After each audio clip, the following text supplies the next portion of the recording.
de nouveau, la Belgique ne semble pas réagir.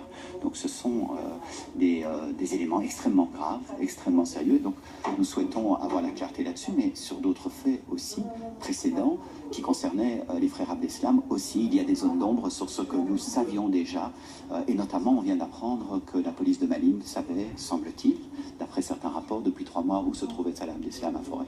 Selon vous, et j'en reviens à M. El Bakraoui, lorsqu'on entend M. Gaines dire qu'on ne savait pas à ce moment-là que M. El Bakraoui s'était radicalisé, rappelons qu'il a été condamné à 10 ans de prison pour des délits violents, mais pas pour une radicalisation éventuelle, selon vous, ça ne tient pas, ces déclarations?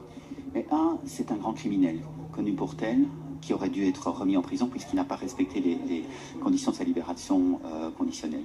2, il est à la frontière syrienne. 3, les Turcs, sur toute une série d'éléments, considèrent pour eux que c'est un djihadiste.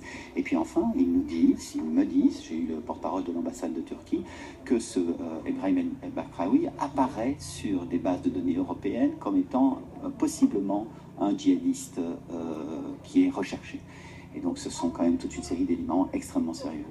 Est-ce que selon vous, on parle ici, vous allez me dire que c'est un peu tôt, puisque la commission d'enquête n'a pas encore véritablement commencé, mais est-ce qu'on parle ici d'erreurs ponctuelles, ou est-ce qu'il y a vraiment un problème de fonctionnement, tel que les problèmes qu'on a pu rencontrer lors de l'affaire Dutroux, si on remonte à quelques années?